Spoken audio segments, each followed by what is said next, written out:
Thank you guys so much for joining. I'm really excited for today's episode, and it's the second part of our two-part series on my story. And really, the best part about it is I get to share a little bit more about how I got started as a business from what was simply a hobby. And I just wanted to put this out there. I know a lot of you are either already doing this as a business or are just starting out. And I want you to know that it's also okay to do calligraphy as a hobby as long as you're able. Just because there's nothing, it's okay to do something because just because it's fun, it brings you joy.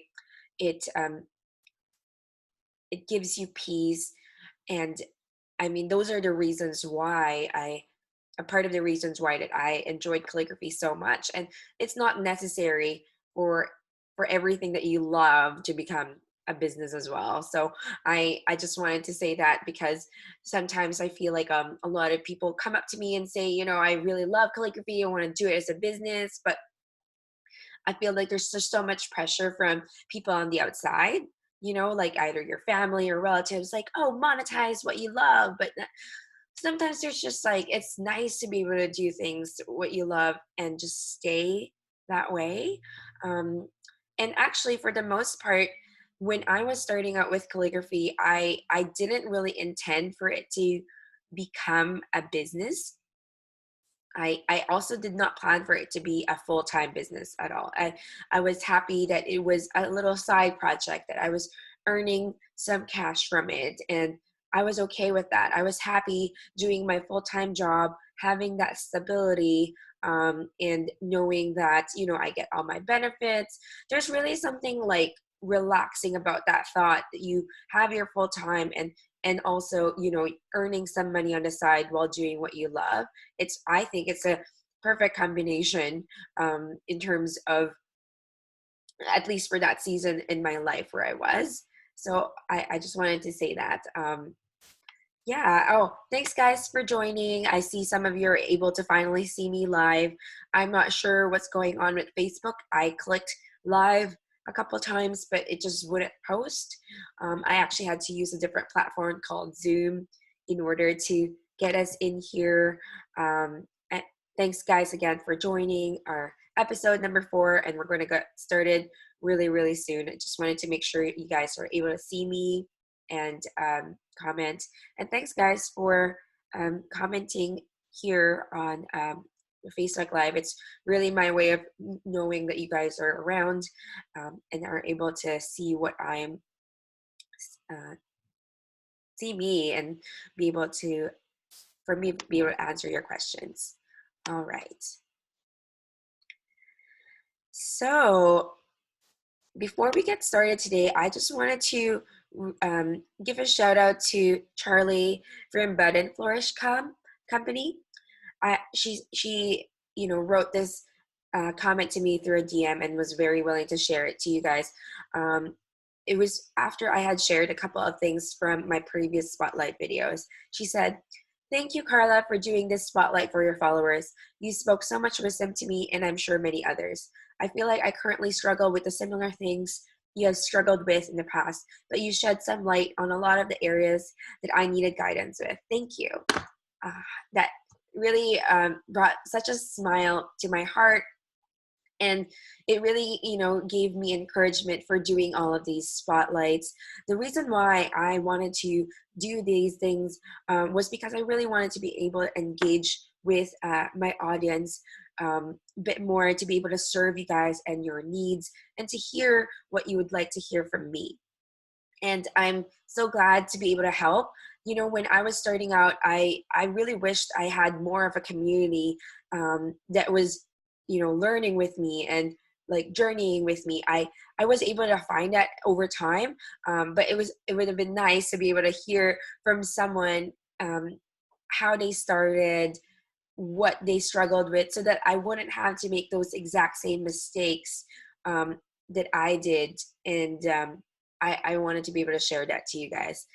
So Today, I wanted to do first a little recap on my previous episode on my story. I'm not sure if you guys have watched it, but it really brings a lot of light on how I was able to transform my hobby into a business. And then, so I'm going to talk then afterwards how I was able to move um, the hobby into a business model that was sustainable for me. And then I'm going to go and talk into some of the questions that people have asked. Some of the questions were actually really good, and I wanted to touch on them, but I don't think I would be able to go through all of the questions. There's so many, there's like almost 100 questions from everyone, which are all great questions, but I will definitely try to get to them in another episode. But I'll do my best to answer today essentially the burning question and how I got started from that hobby point into a business. So let's get started. All right. So a recap from my previous episode on my story. As you guys know, I grew up with quite a bit of art creative type of background. I learned painting and watercolor painting, drawing and sketching, and really enjoyed doing that in my childhood years. And then during my teenage years, when I was in high school, and then when I got into university, I was really dabbling in a lot of digital forms of art, where it was photography, website design. I was doing a bit of um, graphic design as well. So a lot of these things really helped me in terms of shaping like my skill set today. I definitely felt very much like an all um, very much like a jack of all trades type of person, but I was proud of that. I was glad that I had that kind of background. I worked at my uncle's printing shop for the summer, and he taught me how to vectorize my files, which was really helpful for me. Obviously nowadays, as a wedding invitation designer, I definitely needed to be able to have those skills. So having all of those background from growing up and getting exposed to different forms of art, and having been having moving from one place to the other and being exposed to different people, and being forced almost into learning certain types of skills really shaped my ability where I was at that point when I had encountered calligraphy. And so calligraphy was something that I was like, okay, I really want to learn and develop this craft. And I really spent a good 6 months just really like learning and honing my craft and practicing every day, developing my letters, developing my style for the letters. And at that point in time, about I would say like 8 to 9 years ago, that was the time where Instagram was still starting out. It had not yet become a full business platform. It was just starting to become one. So I essentially did what I could in terms of just accountability. Like I was posting simply for myself, and that's how I got started in terms of um, getting requests from people to create stuff. I was simply posting on my personal Instagram account my work. And I know some of you guys are exactly at this point where you are posting your work on your personal account. Some of you I've interacted with on Instagram, and you know that when I messaged you or I have looked at your work, it's because you've started posting where you are right now in terms of your practicing and where you are at your calligraphy. And that's amazing. That's exactly how I started. I posted it, my friends and family saw it, and that's when I started getting requests. I started receiving, you know, small jobs from friends and colleagues, and I will say, and I'm not sure if this is just because of my business background. I took up business in school, and where it's just my type of thing. I always charged for it. I did them all paid, whether it's cash or some kind of trade. I definitely ask people, well, I would definitely like to do this quote for you. Um, here's here's the price. And at that point, I also had zero understanding of how to price myself, and I and this is a topic I'm definitely going to talk about one day. not going to go deep dive on it today at all, but definitely I made sure that I was paid for even for those small jobs, just so that I could set that precedent for people that perhaps if this was going to be a business for me one day, I don't want people to get used to getting free things from me. The only person that I sort of did free stuff for was my mom, because she wanted just some art at home, or some of my artwork that I didn't love so much she wanted to post in my house. Sure, you could do that. Or if I did it as a gift for someone, certainly it's absolutely possible to do that. But for the most part, when people ask me to do a sign for their wedding, or place cards for their event, I certainly made sure that I was charging for them. In terms of how I charge and all that stuff, I will make sure I talk to that in another episode. But at that point, when I was starting to get jobs for that, I thought, oh, this is not bad. This is a good side business. I was still working a full-time job. I was working as a communication specialist, project management type of role at a telecommunications company, TELUS, and I had the capacity to do that. So a couple of people had asked me, including a girl named Elena. She was asking me how was I managing my time doing as a hobby and doing it as a business. At the beginning, the business part was fairly small, and so it wasn't taking too much of my time, but it was certainly a time that I had to devote. So I want to be clear, like, doing calligraphy as a business while you're doing your other business, that your current job or whatever else you're doing, requires time.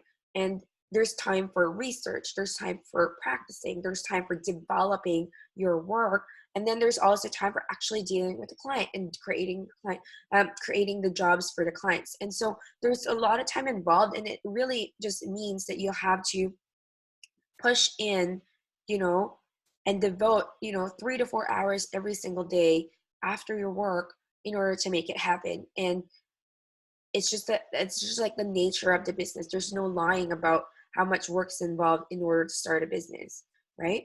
So that's kind of how that happened. So I started getting requests from people. I thought maybe this would be a good side job, getting jobs here and there. I wasn't at the point I was ready to promote my work at that yet, but it was only when I actually got a request from my colleague at work to create her wedding invitations. That's when I realized I needed to make this into a business, because if I wanted to get things printed, when things was a bit more like complicated, that's when I realized, okay, well, I need to have a business here in order to create some kind of credibility. I need a portfolio to show her, because how am I going to create her invitations without showing her what I could possibly do?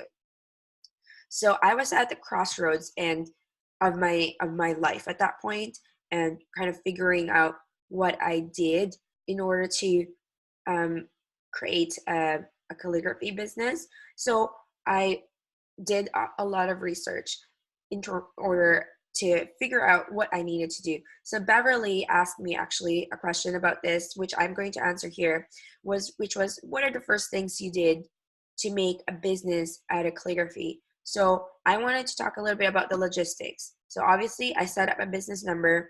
I did all of the legal stuff required to set up a business. So this one is different per country, per state, wherever you are. Make sure that you have those set up if it matches the requirements of your country. I wanted to be able to write things off as a business because I was self-employed, and I wanted to and I also had the vision to continue this as a business. So I created a business number. I wanted to set things up right, because it costs fairly a low investment in order to create a business number and to have all those things set up on your own. You don't need an accountant for that. But of course, if you want if you want to take that off of your plate and get an accountant to get all those set up for you, there will be a cost associated. But at that time, it was something that I could figure from the steps on the CRA website. So I got that all set up. I set up a website. As you guys know, I had a little bit of knowledge with regard to creating a website. I used WordPress. and bought a theme, set myself up there. I created a separate account for Instagram. I mentioned in my previous episode that I had found the name Written Word from one of my drives to work. God had impressed this name to me. So I set that up on Instagram. I moved some of my best work from my personal account into my work account. And I also created a Facebook page later on once I was a bit more comfortable with my Instagram account. Um, and the next thing I did was to build a portfolio. So I call this a portfolio with two marks here because I knew that I didn't have enough work yet. So before I built a portfolio, I sat down and thought up to myself, how do I want to monetize my calligraphy? At that point, I was doing a couple of different things. I was doing signages for people, like prints in terms of like a quote and a piece of paper. I was doing some um, place cards, like fairly simple stuff, that I wanted to do. And now I'm being asked to make an invitation. So I said, okay, right now at this very point in time, I think I want to get into prints and signage and some day of details for weddings and then wedding invitations. So that was the three channels that I thought my calligraphy, where I wanted my calligraphy business, like the services I wanted to offer. And this is something that will really depend on what you would like to do as a calligrapher. There's many other channels or growing for creating a calligraphy business. It doesn't have to be weddings. It just happened to be the route that I had gone when starting out with calligraphy as a business, but it's not necessarily like the one way to go about it at all. But that was where I wanted to focus. So I built a portfolio around that.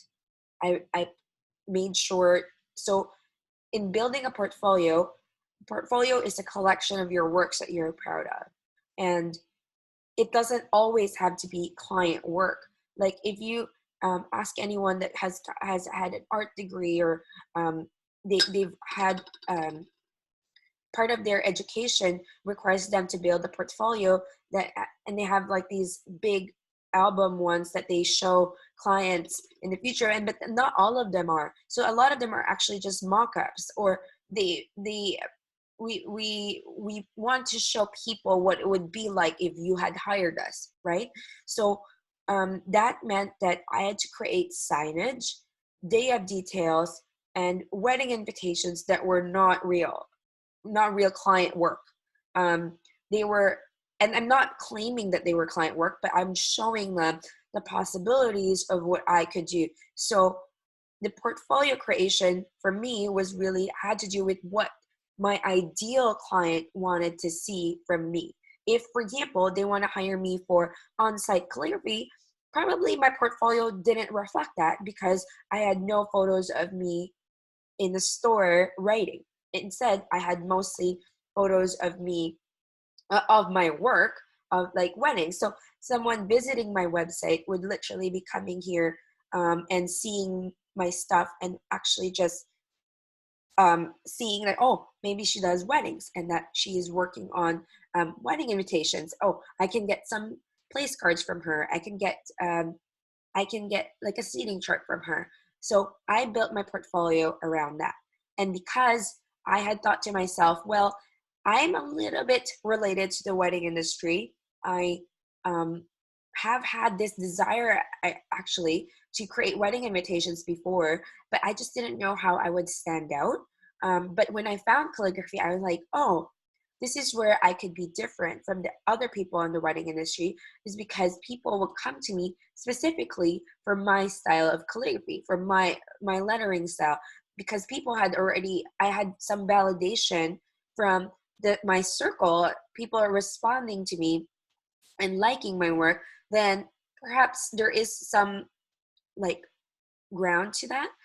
So that's how I decided that, okay, well, let's get into the wedding industry. So how do people know me? how are people going to find out about me? So a couple of things that I did was to build my community locally.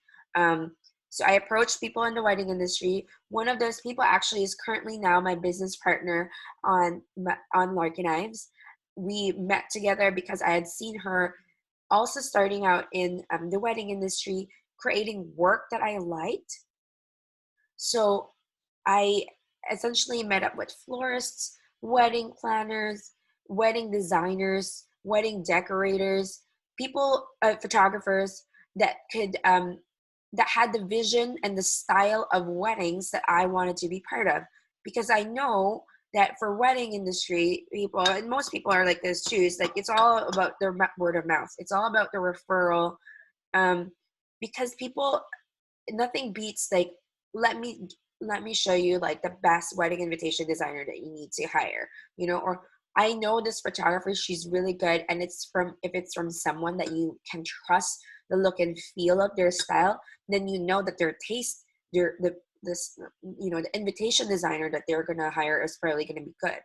I At that point in time, my goal was to get published, because I at that in those moments, Style Me Pretty, Pinterest, like all of these works, all these avenues, these blogs and magazines were the go-tos of the brides, right? Like where the brides were going were actually all of these websites. So in order for me to get on those websites, I needed to get some photos of my work in a styled setting, um, something that would look great, and also entice people like, hey, I wanted my wedding to look like that.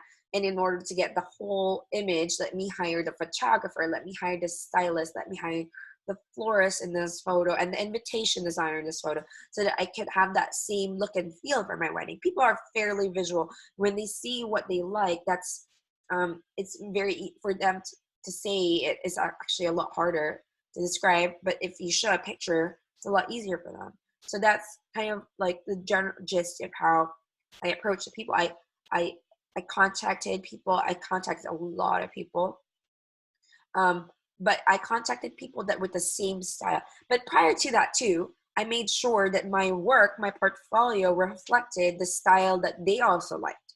So it was very easy for them to go like, Carla, I love your work because it matches my style. I wasn't going to go to a stylist that used a lot of color, because it's not my style, right? Like, that when you look at written word calligraphy, we have some color, but they're all fairly muted, or they're cohesive in a more minimalist way. I'm not going to go and go for a stylist that maybe has a more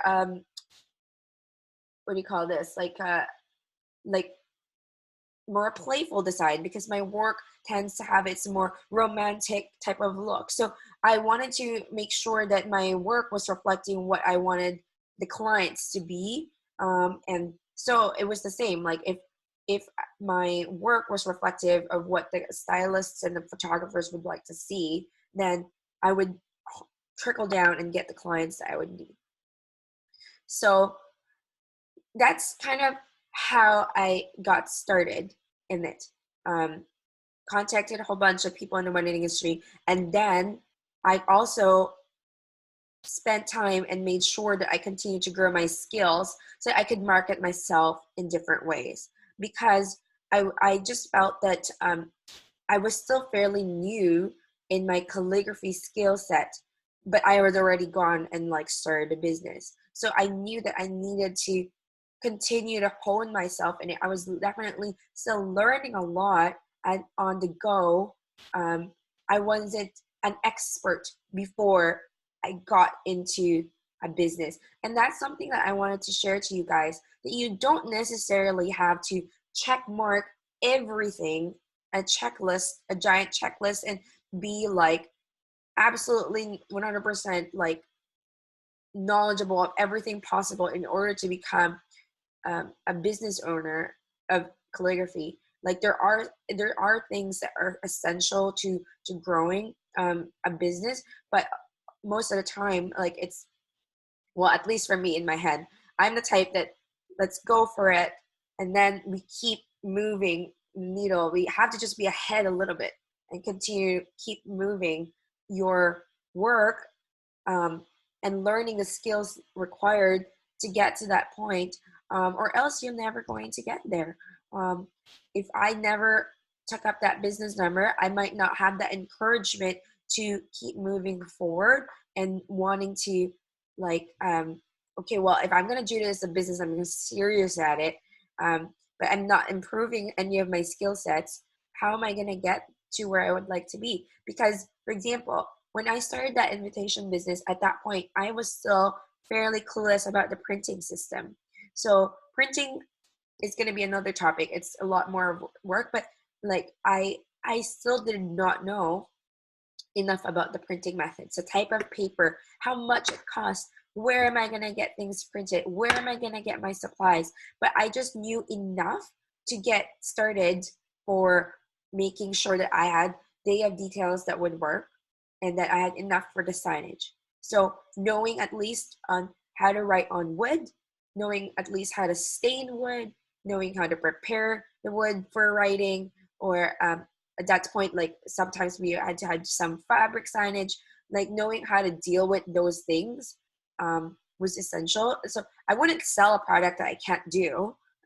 So I needed to do it first and then started selling it.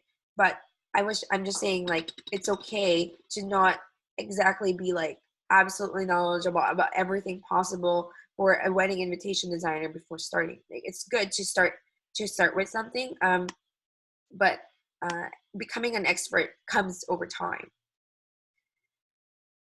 Um, okay, so that's I want to go and answer some of the questions because they will be part of how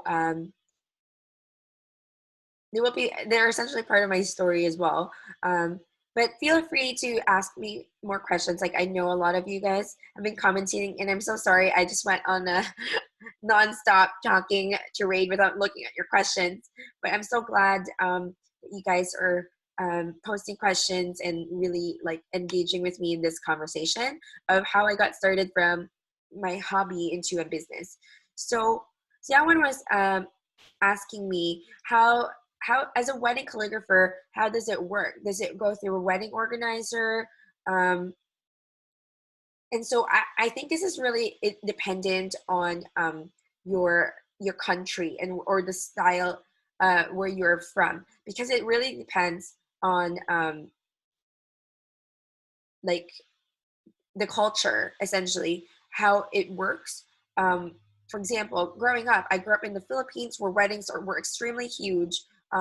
And so in some ways it's actually really difficult if you were to address like 1,000 envelopes. It was just not feasible for that kind of thing, but I know that people did that as well. So it's just like the business model definitely changes.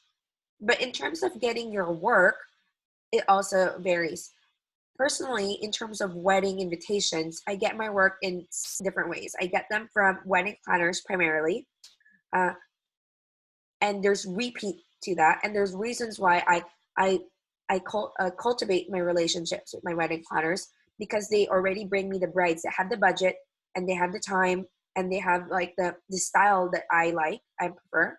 I definitely get them from brides themselves contacting me and finding me either on Pinterest, Instagram, Facebook, word of mouth, previous brides. That's another way of getting them. And third is I get them from some form of advertising. So sometimes, when I get featured on the Knot or on the other wedding blogs, when other people find me through those methods, that's how I get the brides. And that's essentially kind of where I've focused in terms of a wedding calligrapher. But I also know that you can work, for example, as wedding day of details only. So when I was starting out, that was actually one of the things that I did most of the time. I did the seating charts, I did the signage, the place cards, anything that was just for the full day on the day that was handwritten. That's another way of working as a wedding calligrapher. Another way you could do it is doing on-site calligraphy for weddings. So some people do like on in-person personalization. so people, get to see their names written or engraved on something right at the wedding, on the wedding itself. So those are definitely possibilities. Um, with the day of details, it does tend to lend itself to being more local, because wedding day of details tend to change and shift um, a lot. And with crazy shipping rates, it's actually better for you to be local to those weddings. So if you want to do more that style of wedding, like calligraphy work, which is great as well. um it's act for personally, for me, it's better if it was local, or at least within your country, just because it's so much more frantic for shipping internationally sometimes, with that kind of with those elements. I certainly still do day of details today, but definitely they're only limited to my invitation clients as well. Tammy was just asking a related question to this, since I had just mentioned the wedding planners. I Do you give any discounts to wedding planners versus brides? I do not. So I I know that when I was getting married, that some wedding planners took a percentage on top of my services as part of their payment. That's all up to them, but I don't give them any discounts to wedding planners. It's just not the type of brides that I tend to work with. Um, I also just don't provide them with a discount, just because I want them to value my work for what it is. And it doesn't need to be discounted, because I'm still putting in the exact same effort writing. Um, in terms of taking care of my wedding planners, it's more about building the relationship with them, giving them gifts, or listening to them and making sure that they're involved in the wedding invitation process. It certainly doesn't have to be in the monetary form. But yeah. Anne, from Instagram, had a whole bunch of questions. So she was asking me, how did I finance my business at the beginning? So this is a very good question, because I know that a lot of businesses, and I've owned a lot of businesses now that um, there's always some form of investment, right? It's either investment of your time, investment of money, investment of materials, of your physical space. Um, so, in terms of wedding calligraphy service, at that moment, when I was starting out in my business, the investment was fairly low. I had the business setup fees, right? Like, I think it was like maybe $150 set for to set up your business, get all your numbers, all of that kind of stuff. Then I also set aside some money to purchase supplies, right? It like my nibs, my pens, my inks, like markers, anything that is required to be able to physically write. But the investment cost wasn't incredibly high, um, because I already had a lot of things myself. I had a camera, I had a laptop, um, I had uh, some of my supplies already. And the good thing about in the service industry is that you get paid right when you do the job, right? Like, you, for example, if someone hires you to do place cards, um, you're gonna get paid before you even deliver the product. So you've already made the money back, for the investment, that the cost of the good, right? Like, for example, if you had a place card job that was $200 and it cost you, um, like material cost wise, it costs you, say, $25, and and the rest is your labor cost to yourself, right? So it gets the cost of your materials in that investment was covered. So that's the beauty about the service industry.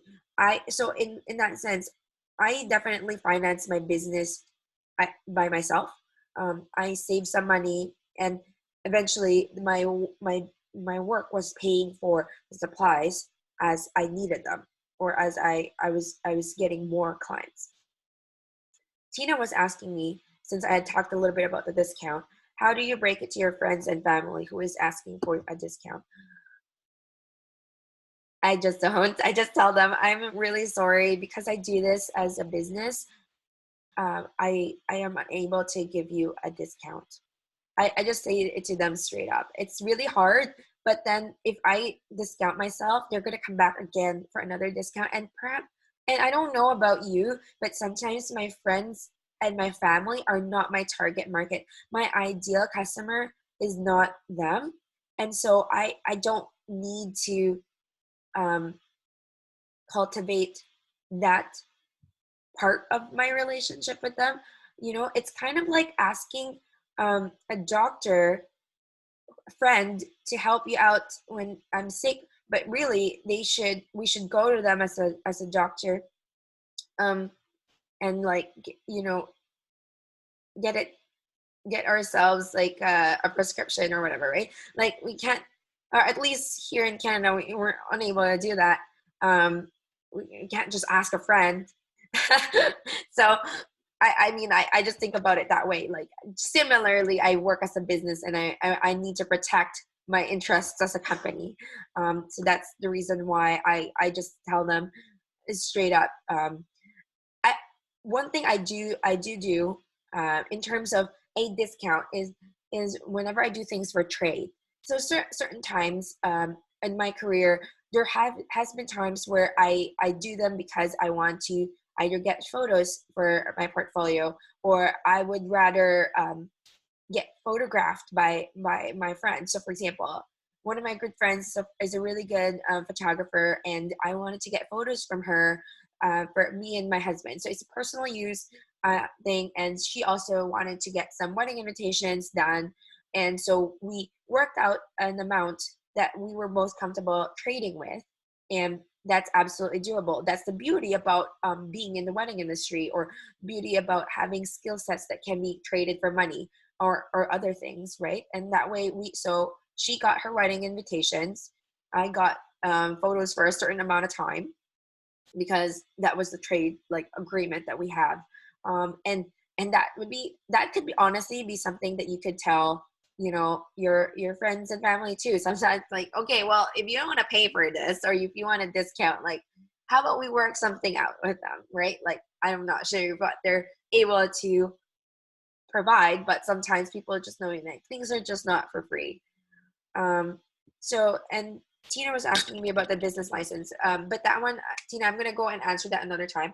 But this one is really up to your country. Like here in Canada, I started out as a sole proprietor, but now I'm incorporated, because I do have employees, and I also am trying to manage my income.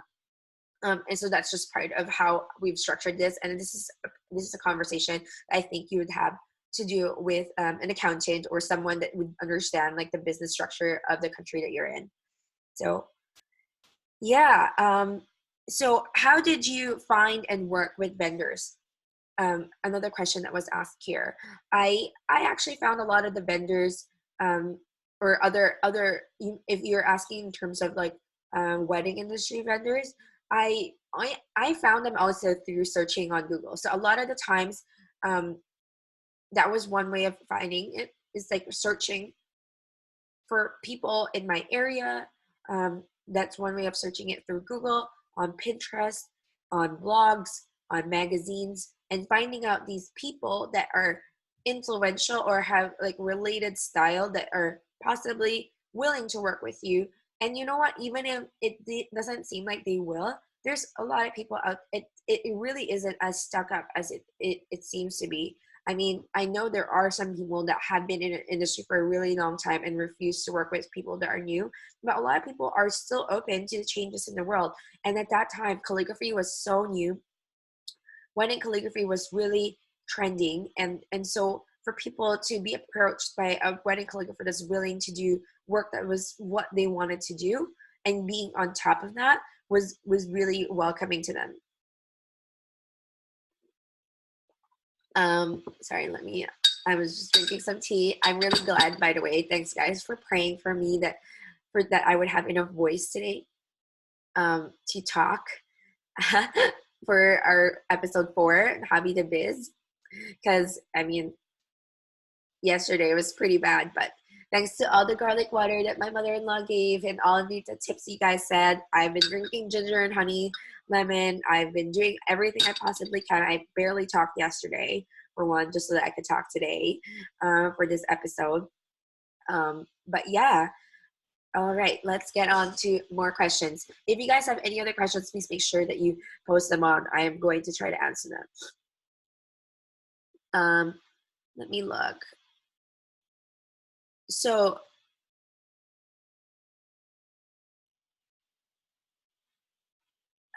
sorry, I'm just trying to read the questions. So Adri Manju was asking any other good income source aside from writing stationery.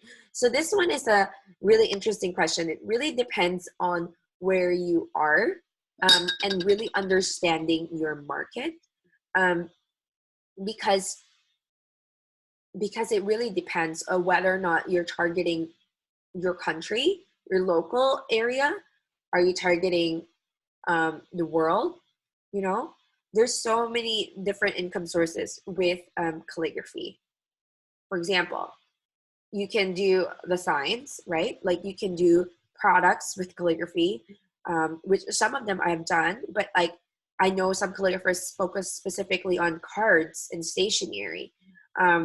Some people obviously do just the day of, do signage for that. I have a friend in the Philippines that transformed her business into selling supplies for calligraphy in their area because it wasn't readily accessible. And some of you have approached me for that, saying, hey, it's so hard for me to get supplies from this place. Where can I find supplies? So maybe in terms of an income source, it would actually be better if you had ordered wholesale supplies and from some of the suppliers for calligraphy supplies and sold them to your customers and earning money from that. There's also workshops. So workshops was one of those things that I had added into my calligraphy business model after I started my business because people were asking me, I wanted to learn it, but I don't know where to learn. And at that point, there was only me and one other calligrapher in Vancouver, Canada. So modern calligrapher, I mean. And so it was a market that we really needed to tap into. So it's really about looking at what is needed because there's always going to be someone that wants to learn calligraphy. Another avenue that you could do and has become really popular these days is doing on-site calligraphy. So on-site calligraphy is whenever companies hire you to come up on-site and do a pop-up and to either write on cards, products, and or their packaging as part of their like customer experience, right? So getting those ones are also a different story. It's about approaching the companies yourself, contacting their head office, providing them with work that you can show them. So in order for you to even come to them, it'd be great if you could visually show them, look, I can do this. Would you be interested for me to come into your place to do on-site calligraphy? I've also heard of some calligraphers do more like a pop-up shop in there. So instead of the company hiring you to write for them, you are just there and you're earning money from and charging them to the customers when they want to. So in becoming visible to your customers where you want to be and understanding who your ideal customer is will help you determine where you want to go in your business. So that's another way of doing income. I know a lot of my peers in Toronto and California do a lot of on-sites, and that's all they need to do. They make so much money from it, and they don't need to do wedding invitations. So it's really different. I know that's the route I went with, but I would love it if it was a really, really strong presence here in Vancouver, but it's not as big as it is elsewhere. And it's just sometimes it's just a matter of the number of people or the market that you are in and the customers that you're trying to gain, right? So there's that. Certainly, there's also licensing. So Jenna Rainey, one of my really good friends, created a program called Brand Plus Brand, and she also talked about like, you know, finding an agent and like getting your work out. Molly Jacks, she has her calligraphy on books, or like people licensing her out to Target or something, and then they create their art. They use that art piece of artwork and they put them into different products. So that's also a very different type of application for learning calligraphy. Of monetizing your calligraphy business. Um, Definitely possible to do that. There's also companies like Inkbox, which Inkbox is a temporary tattoo company that I use. So I upload my work there. And if they approve it, they make them into temporary tattoos that they sell. And then so I earn a commission from that. That's another way you can earn. There's a lot of companies that can do things like that. Like I know Society 6 sells, um, like they can put your artwork in different types of products and be able to sell your product in that realm. So definitely lots of income sources. It's just which avenue you would choose to go with. I would say in wedding invitations is a very active avenue in terms of a business. Like you're dealing with the client, you're dealing with the printing, you're dealing with packaging, assembly. It's a lot of hands-on work. And if you don't have the time for it, it might not be the right fit for you, or it not be the right fit for your market. I know certain cultures don't accept this style of wedding invitations, so it might be really difficult for you to be able to propagate this style of invitations locally, especially if people aren't like accepting of it, right? So it really depends on where you are, the market you're trying to reach, and the people you're going to try to work with. So that is my very long-winded answer to Adri's questions about other income sources for other than wedding stationery. So Linda was just asking, what are your suggestions for someone who wants to start a calligraphy business but not big for big projects? So I think I just answered that question a little bit on the wedding and on the income sources, because there's certainly other ways to do them.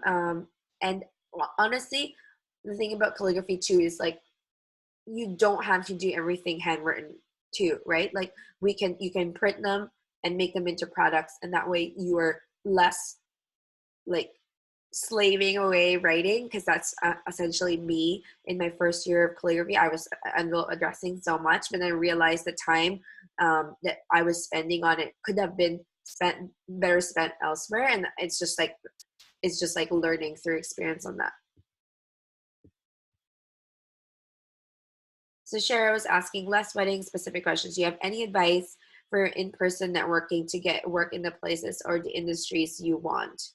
I guess it really is a bit of research on the industry that you want to be in, right? Like finding out who knows who. I find that, for example, if you want to get into anthropology or if you want to get into Nordstrom, it's sometimes like literally heading into the store, talking to the store manager, asking them, hey, who can I contact for this type of work? Showing them physically your work, giving them gifts. Samples of your work is always an important thing. I find even for me approaching wedding planners, how I approach them is obviously I do send them an email regardless. I also message them on Instagram.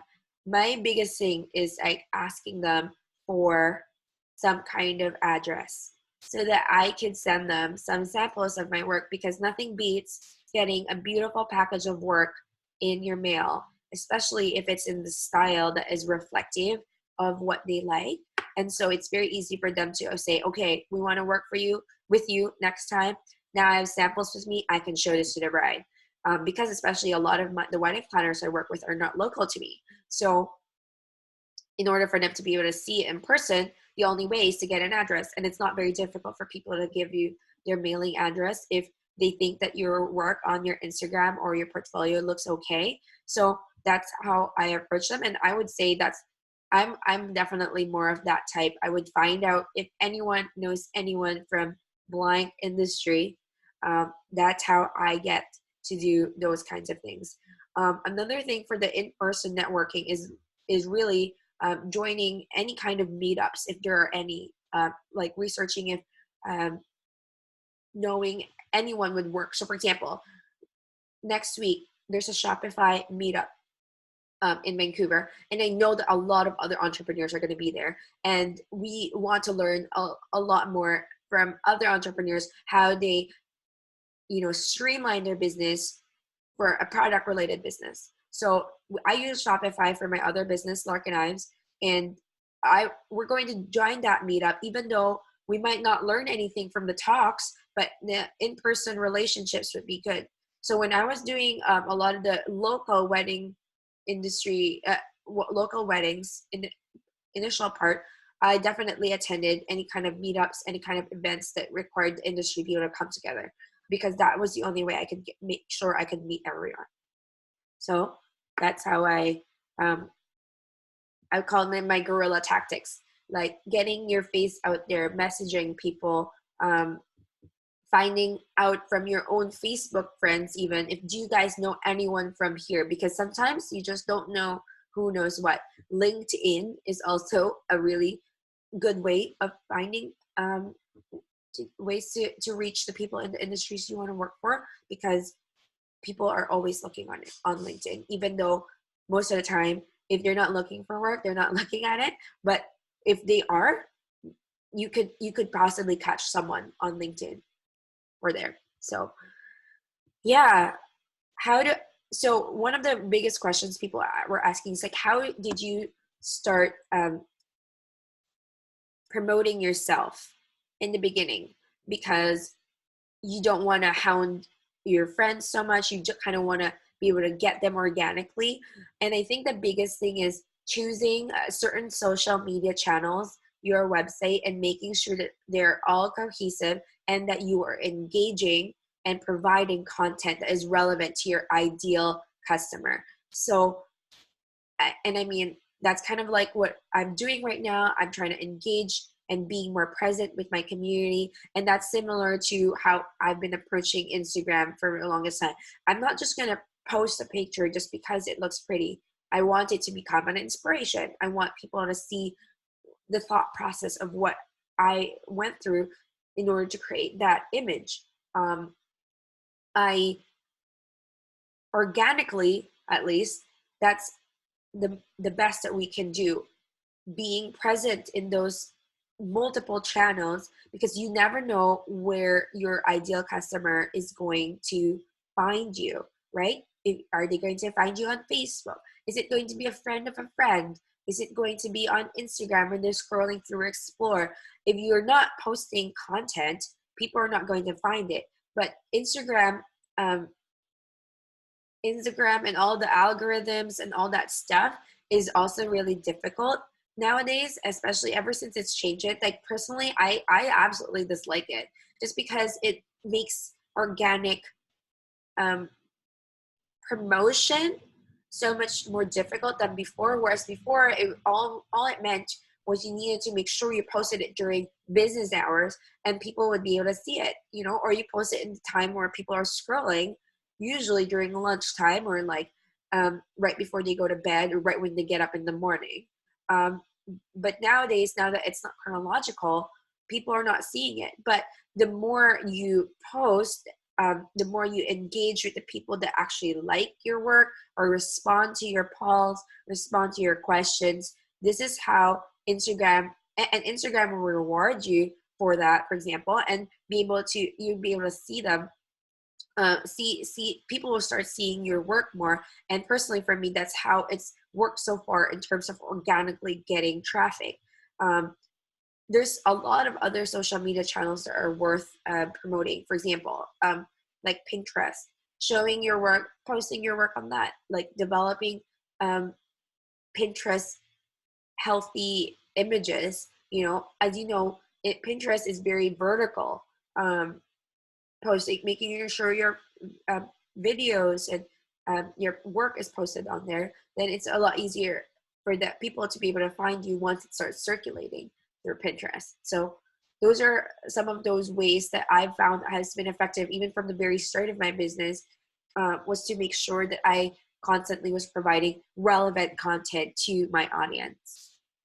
So yeah.